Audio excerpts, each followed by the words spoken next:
നമസ്കാരം, ഞാൻ മനോജ് നെടിയാക്കൽ. പുതിയൊരു വീഡിയോയിലേക്ക് എല്ലാവർക്കും സ്വാഗതം. കുട്ട നിറയെ മഞ്ഞൾ വിളവെടുക്കാം. വീട്ടുമുറ്റത്ത് ഇങ്ങനെ നട്ടു വളർത്തൂ.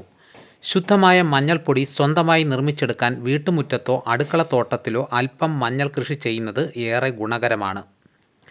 വീട്ടാവശ്യത്തിനുള്ള പച്ചക്കറികളും സുഗന്ധവ്യഞ്ജനങ്ങളും സ്വന്തം പറമ്പിൽ തന്നെ വിളയിച്ചെടുക്കുന്നത് ഇന്നത്തെ കാലത്ത് ആരോഗ്യകരമായ ഒരു ജീവിതശൈലിയുടെ ഭാഗമാണ്. അതിൽ തന്നെ ഏറ്റവും പ്രധാനപ്പെട്ട ഒന്നാണ് മഞ്ഞൾ.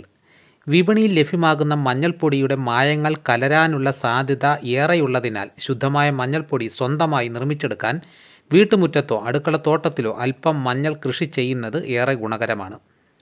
ഇതിനായി വലിയ അധ്വാനമോ സ്ഥല സൗകര്യമോ ആവശ്യമില്ല എന്നതാണ് മഞ്ഞൾ കൃഷിയുടെ പ്രത്യേകത.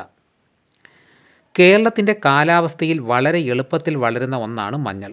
കൃത്യമായ പരിചരണവും ശരിയായ രീതിയിലുള്ള നടിയിലും വസ്തുക്കളുടെ തിരഞ്ഞെടുപ്പും ഉണ്ടെങ്കിൽ മികച്ച വിളവ് ഉറപ്പാക്കാം. ഏപ്രിൽ മെയ് മാസങ്ങളിൽ വേനൽ മഴ ലഭിക്കുന്നതോടെ മഞ്ഞൾ നടുന്നതാണ് ഏറ്റവും ഉചിതം. നീർവാർച്ചയുള്ള മണ്ണും മിതമായ സൂര്യപ്രകാശവും ലഭ്യമാകുന്ന ഇടങ്ങളിൽ മഞ്ഞൾ സമൃദ്ധമായി വളരും. ചെടിച്ചട്ടികളിലോ ഗ്രോ ബാഗുകളിലോ പോലും ഇത് നമുക്ക് പരീക്ഷിക്കാവുന്നതാണ്. ജൈവവളങ്ങൾ മാത്രം ഉപയോഗിച്ച് വളർത്തുന്നതിനാൽ രാസവസ്തുക്കളുടെ ഭയമില്ലാതെ തന്നെ നമുക്കത് ഭക്ഷണത്തിൽ ഉൾപ്പെടുത്താം. നീർവാർച്ചയുള്ള സൂര്യപ്രകാശം നേരിട്ട് ലഭ്യമാകുന്ന ഇടത്ത് വേണം മഞ്ഞൾ നടാൻ. നടുന്നതിന് മുമ്പായി ചാണകപ്പൊടി, കമ്പോസ്റ്റ് എന്നിവ മണ്ണിൽ ഇളക്കി ചേർക്കുന്നത് ചെടിയുടെ വളർച്ചയ്ക്ക് ഗുണം ചെയ്യും. ദിവസവും ഒരു നേരമെങ്കിലും വെള്ളം ഒഴിച്ചു കൊടുക്കണം. മഴക്കാലത്ത് ഇത് ഒഴിവാക്കാം.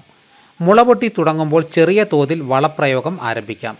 ഏപ്രിൽ മെയ് മാസങ്ങളാണ് മഞ്ഞൾ, ഇഞ്ചി എന്നിവ നടാൻ അനുയോജ്യം. നട്ട് ഏകദേശം 7 മുതൽ 9 മാസങ്ങൾ കഴിയുമ്പോൾ മഞ്ഞളിൻ്റെ ഇലകൾ ഉണങ്ങാൻ തുടങ്ങും. ഇതാണ് വിളവെടുപ്പിന് പാകമായതിൻ്റെ ലക്ഷണം. സാധാരണയായി ഡിസംബർ ജനുവരി മാസങ്ങളിൽ മഞ്ഞൾ പറിച്ചെടുക്കാം.